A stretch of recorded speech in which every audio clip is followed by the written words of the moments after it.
Rồi bây giờ chúng ta chuẩn bị lấy chỗ ngồi ha. Bus show.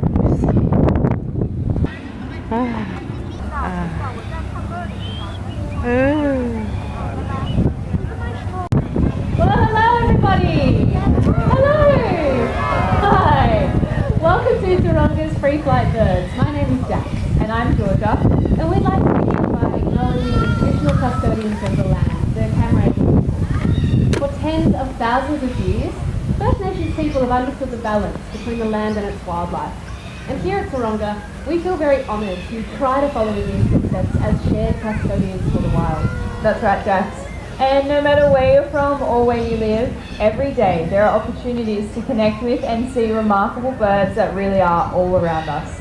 And all you have to do is look up. That's right, Georgia. And while we are looking up, many birds are, of course, looking down, searching for an opportunity to feed. Well, an emu egg like this, it's the ultimate prize for Australia's third largest hawk, which is known as the black-breasted buzzard. Now there can be around 20 emu eggs in a nest at any one time, and that's exactly what this bird would be looking for.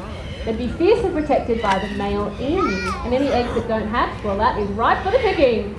Ooh. This is going to be a nice little fly for us today, which is really beautiful. We've got some tricky give her a hand, southwesterly winds today. What do you say, Slam? You want to try that again, or are you going to waddle your way over? That's the wrong direction. Slam! It's really beautiful to get to see her flying today.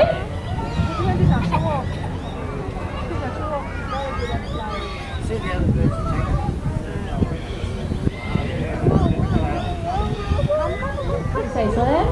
Actually, it's a great opportunity while you're looking up. Notice how she's got white windows on her wings.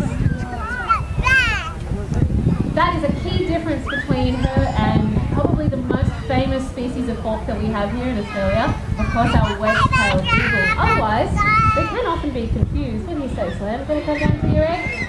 There we go. Good girl. Well done. Nicely done. Well, she got there in the end. And even though she's got impressive feet and that sharp beak of hers, she does need a little bit of help to get inside this egg, and that rock is the perfect room. Oh, she's in! Well done! Well, I have even more to tell you, but the really cool thing is that what we just witnessed is not something that we ever had to train Slammer to do. It is pure instinct. It's in fact so strong, she's going to go back and make sure she hasn't missed anything inside that emu egg. Oh, nicely done, Slam. Well, you know, we do tend to associate tool use like this with humans and other primates. So I think it's really cool to see Slammer achieve her goal, and so awesome to see her go for a...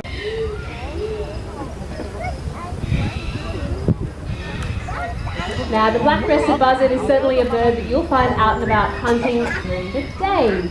But kids, as it gets darker, what sort of birds do you think start to come out? Oh, I can hear some very good guesses coming from the audience. You're right, it's definitely our owls. Now, we have two groups of owls here in Australia. We've got our masked owls, which are kind of like the ones from Harry Potter. And of course, our hawk owls, just like this one here.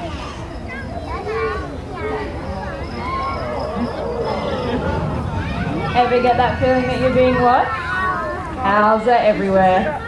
You might not always see them in your backyards, but they can see you.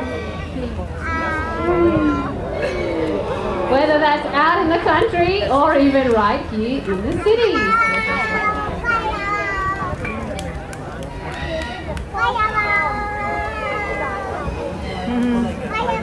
Well, everyone, this is Ripley, a barking owl, and she hunts during the day. In fact, around half the world's owls regularly hunt during the daylight, and it's all about what they like to eat. And barking owls, they'll eat other birds.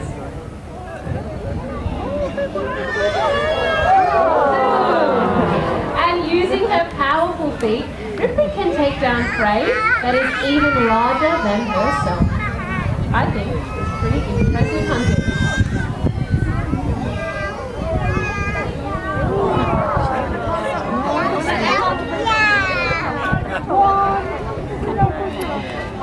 how low you can go. Nó chậu gà đây ghê kìa. But as the sun goes down, a barking owl is going to look on something a little different. Now that might include mice, rats, maybe even something as large as a possum, before they return and find a safe branch to rest. Oh, in front of mom. That's a good thing about owls, they get this.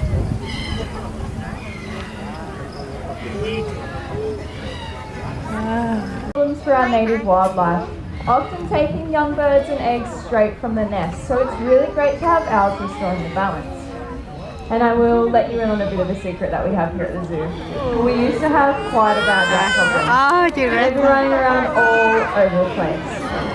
But fortunately, I can honestly say that since our owls moved in, that problem, it's now behind us. That's right, you guys. I'm so glad you're all as enthusiastic about that as what we are. We're so happy that we don't have that rat problem anymore. Those owls do such a great job. Did you know that out in the wild, a single owl out there could be eating around 1,000 mice and rats in about a year? A pair that's raising chicks? Well, they could be eating around 3,000 more. So they're definitely one of the most beneficial neighbours that you could ask for. Couldn't agree more. Thanks, George. I was just making sure that that rat problem was well and truly in the past, and I'm happy to say that it is. I really love having those owls around to restore the balance. Now, as it gets darker, it gets harder and harder to see. And while owls have superb vision, it's their prey that's simply not always visible. So, keen hearing and nearly silent flight are just two of the many adaptations that our owls use to help them catch their prey. I'm hoping if we're all quiet, we might get to experience that for ourselves.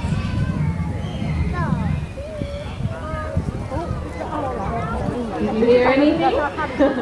Well, everybody, this is Ray. And as a barn owl, he is one of the most common species of owl that we found close to people all around the world. So no matter where you are, take the time to look up. You might see a barn owl that goes flying past.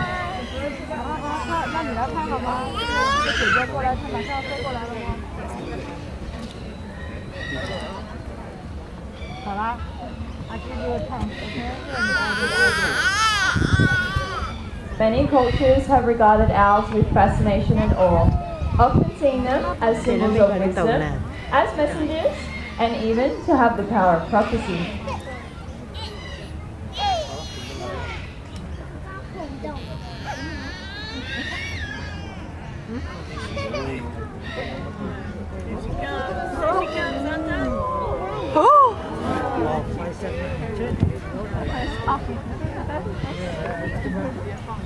Owls have also been feared, believed to have been ghosts, and in some cultures they're considered to be bad omens.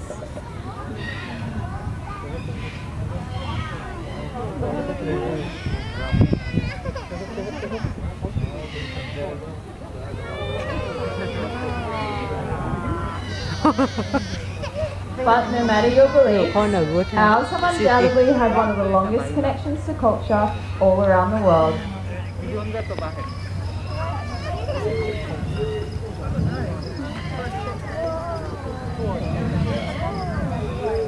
Thanks, children. Thanks, Jenny. Well, we are so lucky to have 8 species of owl right here in Australia, but that is in fact a small portion of the over 800 different species of bird that call this country home. Now, around 50 of them, there happen to be, of course, our parrots, which means that for most Australians, all we have to do is take a step outside into our own backyards to really experience the beauty of these birds, which is all around us.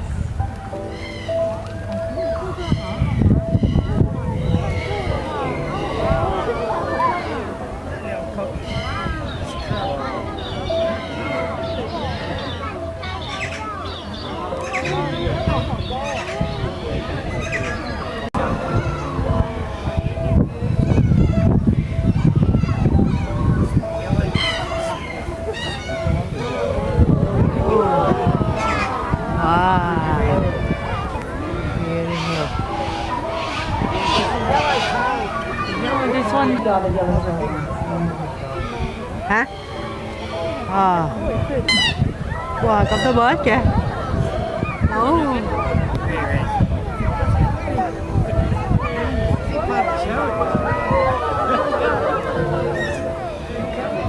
Oh, like that. As we expand our towns and our cities, we're making many changes to the landscape, and not all birds can adapt to those impacts. Kìa kìa kìa.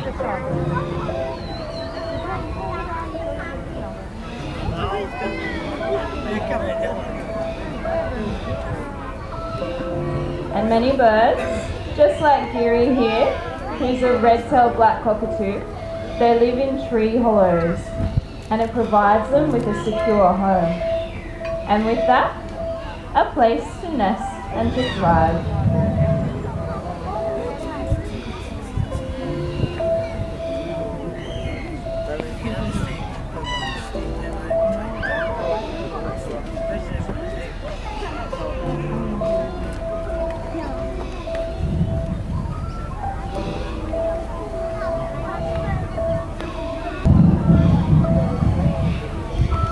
Now you might not have an old hollow log or tree in your backyard, and they can take 150 years to form.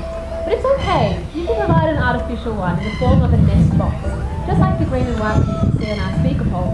And you can find the plans for how to source and install these simply by scanning that QR code underneath. Not only will that help you support all sorts of birds and cockatoo species like Geary, but a bunch of different native animals from possums all the way through to bats. You know, helping wildlife, it really does begin in our own backyards because that's our very own wild community. Now that is an action that you can take home with you, but if you'd like to support wildlife while you're visiting, you can. It was around 12 years ago now that we introduced this donation box.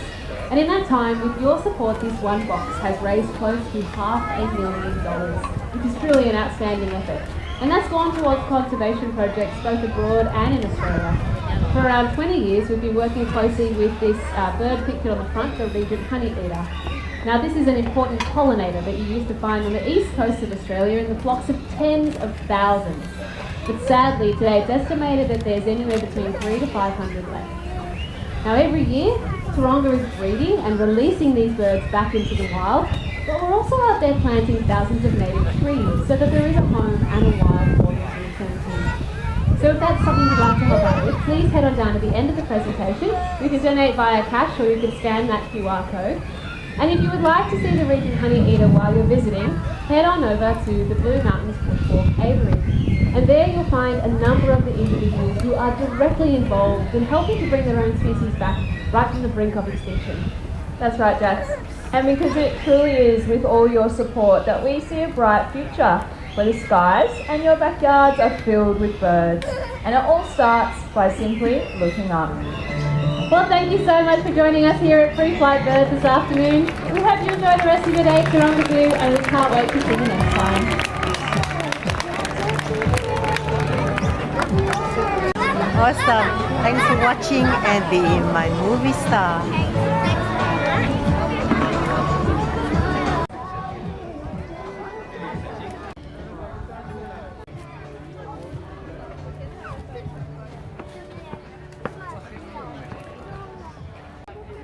Hmm?